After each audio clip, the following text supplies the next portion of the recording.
Hello guys, welcome to సోది చెప్తా clips. ఇది మన పాడ్కాస్ట్ అయిన సోది చెప్తా నుంచి ఇంట్రెస్టింగ్ పాయింట్స్ తీసుకుని ఆ క్లిప్స్ని ఇక్కడ పోస్ట్ చేద్దాం అని చెప్పి క్రియేట్ చేసిన ఛానల్.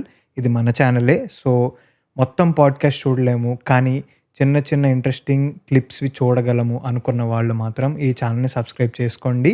ఇది నచ్చితే మన చారి నాట్ సారీలో సోది చెప్తా అనే పాడ్కాస్ట్ కూడా ఫాలో అవడం స్టార్ట్ చేయండి. అండ్ ఇక్కడ ఇంట్రెస్టింగ్ క్లిప్స్ అన్నీ మన పాడ్కాస్ట్ నుంచి రెగ్యులర్గా పోస్ట్ చేయడానికి ట్రై చేస్తూ ఉంటాం. సో తప్పకుండా సబ్స్క్రైబ్ చేసుకోండి. ఇక లేట్ చేయకుండా వీడియోలోకి వెళ్ళిపోదాం.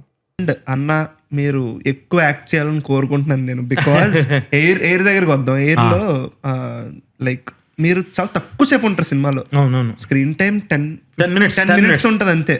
ఆ 10 minutes ఎవ్రీ సెకండ్ గుర్తుంటుంది అందరికి. బికాజ్ అందరం ఫ్రీ చైతన్య పారాయణంలో చదివిన వాళ్ళు, అందరికి అలాంటి రాడ్ వాళ్ళని ఏమని పిల్లలు కూడా తెలియదు. నాకు ప్రిన్సిపల్, నాకైతే ప్రిన్సిపల్ ఉండేటాడు మా కాలేజ్లో.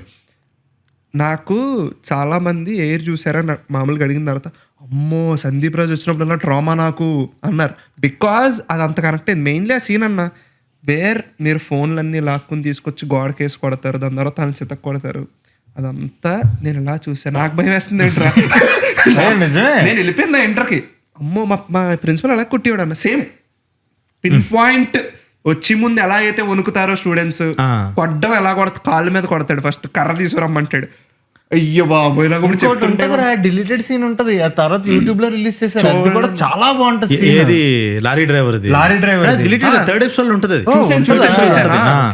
అది చాలా డీప్ సీన్. అది అది తిట్టడు, బట్ తిట్టినట్టే, తిట్టడం ఎక్కువ అంటాను నేను. అది వాళ్ళమ్మో అది. అండ్ దాని తర్వాత మొత్తం ఎయిర్ లో నా ఫేవరెట్ సీన్ జీవనాన్ని వచ్చి వాళ్ళకి ఆయింట్మెంట్ రాయడం. అప్పటి వరకు జీవనాన్ని ఎక్కువ తిడతాడు, వాళ్ళందరినీ తిట్టేది జీవనాన్ని ఫస్ట్ నుంచి లాస్ట్ దాకా. నా పిల్లలు కొడతాడా, అరుగుద్దుకు చంపేస్తాను డైలాగ్ ఉంటది. అప్పుడు వాళ్ళందరూ ఇలా చూస్తారు. Crazy scene. బట్ జేఎల్స్ అలా ఉంటారా అంటే, మనకి జేఎల్స్ తో నువ్వు ఎంత తిట్టుకోవాలని ఏది చేసినా సరే, అంటే అందరికీ ఉండకపోవచ్చు, వాళ్ళ జీవితం అదే కదా. నేను వీళ్ళతోనే కదా బతకాల్సిందే, వాళ్ళకి తెలుసు. ఎంత నా జాబ్ కోసం నేను వీళ్ళని తిట్టాలరా, కానీ నిజంగా కాసేపు నాకు వాళ్ళతో మనసేపు మాట్లాడుకోవాలి. నాకు ఇక్కడ ఎవరు ఫ్రెండ్స్ లేరు, ఏం చేసినా వీళ్ళతోనే. సేమ్ ఏజ్ లో ఎవడు కరెక్ట్. అండ్ మీరు బ్లాక్ షర్ట్ వేసుకుని అలా నడుచుకుంటూ వస్తారు.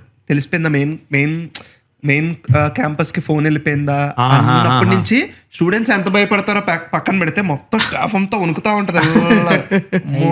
చాలా చాలా నచ్చింది నాకు episode. Mainly heart of the మొత్తం సీజన్. అండ్ క్లైమాక్స్ గురించి తక్కువ మాట్లాడతా, అలా కట్టుబడుతుంది కదా, ఇలా ఎండ్ చేయొచ్చా. ఈసారి హ్యాంగింగ్ షాట్ కి మా దగ్గర డబ్బులు ఉన్నాయి, సో అందుకే తీసా. నాకు నిజంగా అందుకే మోగ్లీలో చాలా అది తీయలేకపోయాను అన్న దాంట్లో అది. కానీ నాకు ఫస్ట్ నుంచి నేను నమ్మే విలనిజం ఏంటంటే, ఒక సునీల్ అన్నకి అది పెట్టినా కూడా, ఇందులో నాది అలా చేసినా కూడా నేను నమ్మే ఒకటి ఏంటనంటే, నేను ఇప్పుడు నువ్వు స్క్రీన్ మీద ఒకడిని కత్తితో పొడిచిందో బుల్లెట్ తో కాల్చిందో నువ్వు చూసావబ్బా పెయిన్, అది నువ్వు లైఫ్ లో నువ్వు ఎప్పుడు చూడలా అని అంటాడు. అదని అంటాడు. ఇక్కడ నువ్వు అంటేనే ఇది నువ్వు చిన్నప్పటి నుంచి ఇన్నున్నావు నువ్వు. నేను అది క్యాష్ చేసుకున్నా. మనం కొడుతుంటే వెనకాల అల్లాడిపోయి ఈ రుద్దుకుంటా ఉంటారు చూసావా. నాకు తెలుసు అది, నాకు అది ఖచ్చితంగా పేలుద్ది అని తెలుసు నాకు.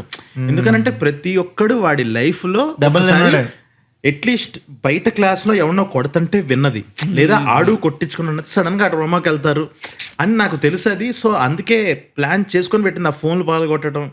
ఇప్పుడు అదే నేను అంటుంది, ఇప్పుడు నిజంగా సునీల్ అన్న ఒక కత్తి పెట్టి సుహాస్ గారిని ఇప్పుడు సుత్తిపెట్టి కొట్టింది, సుత్తిపెట్టి కాలేరు కొట్టేస్తాడు. అదేమి పెద్ద జనాలకి ఏమి అబ్బా అనిపించలే. ఒక దూడని చంపి తినిపించడం ప్రతి పెట్ల వరకే ఆ పెయిన్ తెలుసు, ఎందుకంటే వాళ్ళ దగ్గర పెట్స్ ఉన్నాయి కాబట్టి. అలాగా ఆ రిలేటివిటీ అంటే నేను అదే అంటాను, నాకు హీరోయిన్ కనెక్ట్ అవ్వడం కన్నా విలన్ కనెక్ట్ అవ్వడం నేను బాగా చాలా ఎక్సైట్ అవుతాను నేను. సో అందుకే నా విలన్ క్యారెక్టర్స్ నేను అలాగే ఉండాలి. ప్రతి ఒక్కడికి ఒక చిన్న భయం ఇచ్చేయాలి. ఎక్కడో వచ్చాడు అమ్మది ఏమీ ఇలాంటి మన లైఫ్లో ఉంటే ఏంటి పరిస్థితి అని చెప్పి. సో ఫ్యూచర్లో అయినా కూడా నా విలన్ క్యారెక్టర్స్ డెఫినెట్గా స్టాండ్ అవుట్ అవుతాయని నాకు నమ్మకం. ప్రతిసారి అలా ఒక రిలేటబుల్ పాయింట్ మీద విలన్ని కొట్టాలి, తీసుకొచ్చి మధ్యలో ఆడొక and I'm really excited for Bandi Saroj. ఎందుకంటే ఆయన్ని మేము అంటే ద మ్యాన్ బండి సరోజ్ ఇస్ ఆల్సో, ఆయన వచ్చింది కూడా ఎలా చూసుకున్నా ఆన్లైన్ లో ఉన్న పబ్లిక్ నుంచే వచ్చారు ఆయన. చాలా మంది రీల్స్ షార్ట్స్ నుంచి ఆయనకి చాలా చాలా పబ్లిక్ లో అదొక కనెక్ట్ అనేది ఉంది. ఇప్పుడు you are putting him in a very different setup. ఆయన ఒక సెటప్ లో పెట్టి, and just like you mentioned before, love versus lust, it's already మనం ముందు ఈ కాన్సెప్ట్ చూస్తాం. బట్ బండి సరోజ్ అనే ఆయన ఏం కొత్తగా తీసుకొస్తారు అన్నదానికి నేను పర్సనల్లీ ఎగ్జైటెడ్ ఉన్నా.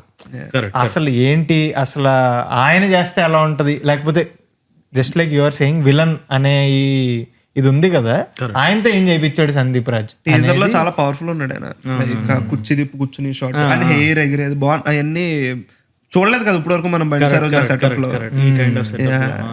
చూద్దాం, ఇంట్రెస్టింగ్.